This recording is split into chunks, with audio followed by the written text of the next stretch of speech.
Hi students, dielectrics and their polarisation. आज हम पढ़ेंगे डाइलेक्ट्रिक्स और उसके पोलराइजेशन के बारे में। तो ये जो कॉन्सेप्ट है वो समझने से पहले मैं स्टार्ट करूँगा डाइलेक्ट्रिक्स से, क्योंकि ये टॉपिक समझने से पहले डाइलेक्ट्रिक का क्या एग्जैक्टली मीनिंग है वो समझना हमारे लिए बहुत ही इम्पोर्टेंट है। तो मैं स्टार्ट करूँगा पहले डाइलेक्ट्रिक से। So what is the meaning of dielectric? तो dielectric is a substance which does not allow the flow of charges through it but permits them to exert electrostatic force on one another through it। इसका meaning क्या होगा कि dielectric substance कोई है तो वो अपने में से चार्ज का फ्लो नहीं होने देगा, लेकिन अपने आप इलेक्ट्रोस्टैटिक फोर्स जो होगा वो एग्जर्ट करेगा। फॉर एग्ज़ाम्पल मैं आपको प्लास्टिक का एग्ज़ाम्पल देता हूँ। तो प्लास्टिक जो है उसमें से कभी करंट पास नहीं हो सकता, और करंट पास नहीं हो सकता उसका मीनिंग यही है कि उसमें से चार्ज कभी फ्लो नहीं करेगा, मतलब वो चार्ज को अलाउ नहीं करता है अपने में से फ्लो करने के लिए। लेकिन अगर वही प्लास्टिक, फॉर एग्ज़ाम्पल कॉम्ब की बात करें, ड्राई हेयर है, वो उस पर आप कॉम्ब को फ्रिक्शन से क्या होता है कि कॉम्ब जो है वो पेज को अट्रैक्ट करता है। क्लियर? तो ऐसे काफ़ी सारे एग्जाम्पल है। प्लास्टिक ले लो, ग्लास रोड का हमने फर्स्ट चैप्टर में एग्जाम्पल देखा था। तो इसमें ये होता क्या एक्चुअली कि ये जो डाइलेक्ट्रिक है वो अपने में से चार्ज को फ्लो नहीं करने देते, लेकिन अपने आप इलेक्ट्रिक फोर्स जो है वो एग्जर्ट कर सकते हैं। और dielectric is essentially an insulator which can be polarised through small localised displacement of its charges. और उसके अंदर जो थोड़े बहुत चार्ज होते हैं उसके डिस्प्लेसमेंट की वजह से उसमें पोलराइजेशन होता है और वो पोलराइज हो जाता है, और पोलराइज की वजह से वो इलेक्ट्रिकल फोर्स जो है वो एग्जर्ट कर सकता है। यहाँ पर मैंने एग्जांपल लिखे हैं: glass, wax, water, air, would, rubber, plastic. ये सारे एग्जांपल जो है वो डाइलेक्ट्रिक के हैं। अब बात करते हैं हम behaviour of conductor in the presence of an external electric field. तो अगर इलेक्ट्रिक फील्ड के अंदर कंडक्टर को रखें तो उसका बिहेवियर कैसा होगा उसके बारे में बात करते हैं। तो यहाँ पर एक फिगर मैंने बनाई है जिसमें ये जो है वो इलेक्ट्रिक फील्ड है, एक्सटर्नल इलेक्ट्रिक फील्ड, और इसके अंदर ये जो है वो कंडक्टर है। तो जब ऐसे कंडक्टर को हम एक्सटर्नल इलेक्ट्रिक फील्ड में रखते हैं तो क्या होगा? The free charge carriers move and the charge distribution in the conductor adjust itself in such a way that the electric field due to induced charges opposites the external field within the conductor. अब होगा क्या कि ये जो conductor है उसमें charge जो होगा वो रैंडमली डिस्ट्रीब्यूटेड होगा। अब जब इसमें और कंडक्टर में फ्री चार्ज, फ्री इलेक्ट्रॉन काफ़ी सारे होते हैं, फ्री चार्ज कैरियर भी होते हैं। तो जब भी हम उसको इलेक्ट्रिक फील्ड में रखते हैं तो उस इलेक्ट्रिक फील्ड की वजह से ये जो positive and negative charge carrier है वो सेपरेट हो जाते हैं। मतलब एक पॉजिटिव यहाँ पर आ जाएंगे, नेगेटिव सब यहाँ पर आ जाएंगे। तो यहाँ पर पॉजिटिवली चार्ज सरफेस हो जाएगा तो उसका चार्ज डेंसिटी कितना हो जाएगा? सिग्मा यहाँ पर लिखा है।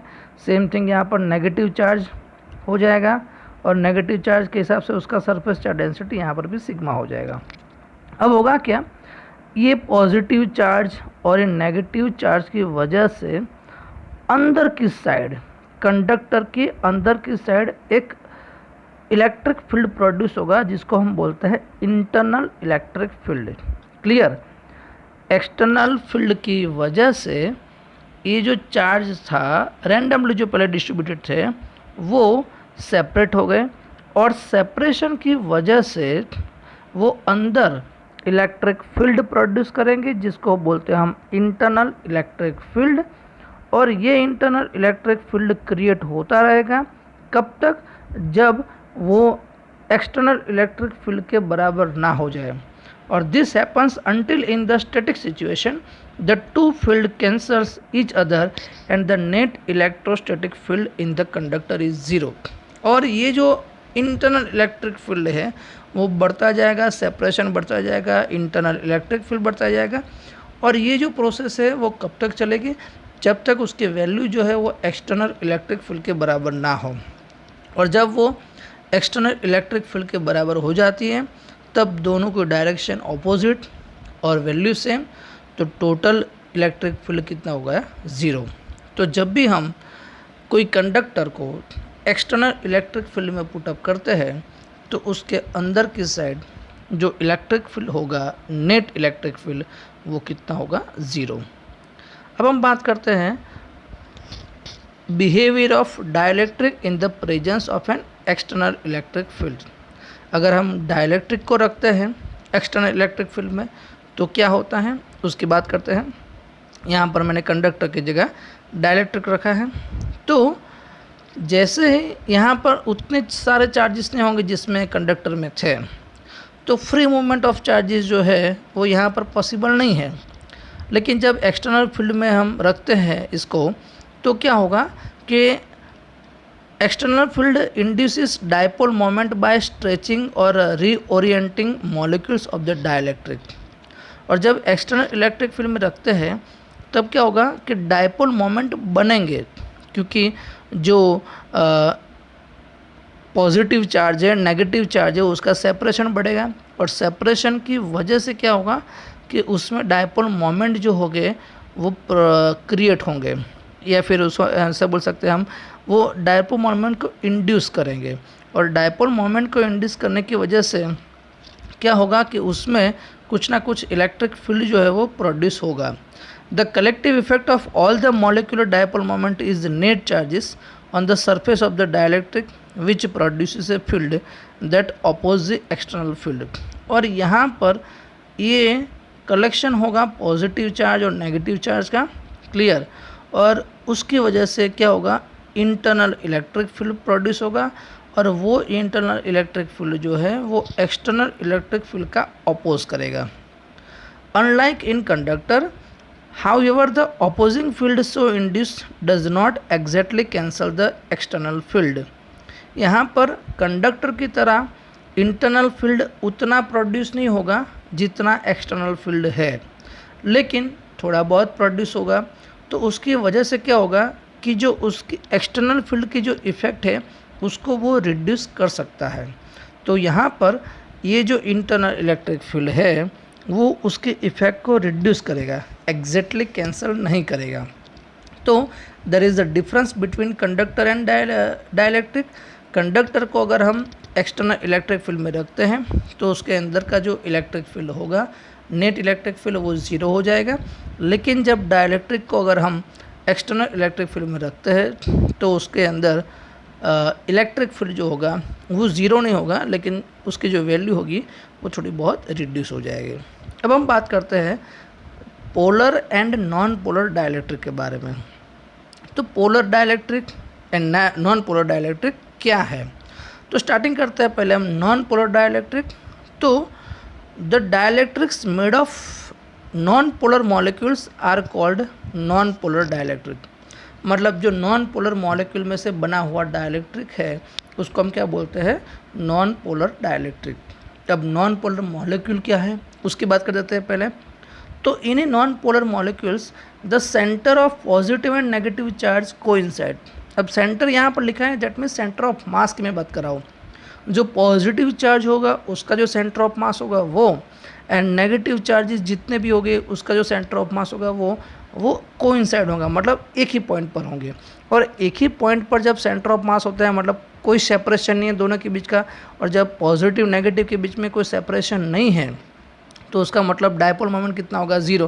क्योंकि डायपोल मोमेंट का फॉर्मूला हमें पता है, P is equal to twice a q. Twice that is the separation between two charges, but अगर सेपरेशन ही जीरो है तो डायपोल मोमेंट क्या हो जाएगा? ज़ीरो। तो the molecule then has no permanent dipole moment intrinsic, और उसको हम क्या बोलेंगे? Non polar dielectric. तो नॉन पोलर डाइलेक्ट्रिक का मतलब क्या होगा? सीधी सी बात है कि जिसमें परमानेंट डायपोल मोमेंट नहीं है। एग्जाम्पल यहाँ पर बात करें तो non polar molecules are oxygen, O2, hydrogen, H2, ये जो सारे है वो क्या है, नॉन पोलर डाइलेक्ट्रिक है, क्योंकि यहाँ पर ये H का जो सेंटर ऑफ मास होगा और उसमें जो नेगेटिव और पॉजिटिव चार्जेस होंगे उसका जो सेंटर ऑफ मास होगा वो एक ही पॉइंट पर होगा, उसकी वजह से उसका डायपोल मोमेंट कितना होगा, 0। सेम थिंग पोलर डाइलेक्ट्रिक की बात करें तो dielectric made of polar molecules are called polar dielectrics. अब ये पोलर मॉलिक्यूल क्या है, तो polar molecule is one in which the centres of positive and negative charges are separated. मतलब यहाँ पर सेपरेशन है, अगर हम उसको एक्सटर्नल फील्ड में रखते हैं तभी, और उसमें एक्सटर्नल फील्ड नहीं है तभी। अगर एक्सटर्नल फील्ड नहीं है तभी दोनों के बीच में सेपरेशन होगा। तो ऐसे डाइलेक्ट्रिक को हम क्या बोलेंगे, पोलर डाइलेक्ट्रिक। और ऐसे मॉलिक्यूल में हम परमानेंट डायपोल मोमेंट देख सकते हैं। तो such molecules have a permanent dipole moment. इसका एग्जाम्पल है HCl, H2O। तो यहाँ पर आप देख सकते हो कि HCl है, H2 है, O का मान लो कि सेंटर ऑफ मास यहाँ पर है, H का में सेंटर ऑफ मास यहाँ पर है, तो दोनों के बीच में कुछ ना कुछ सेपरेशन है, तो उसकी वजह से डायपोल मोमेंट मिलेगा। क्लियर। तो ये जो कॉन्सेप्ट था वो polar dielectric, then non polar dielectric, इसके बारे में बात किया था।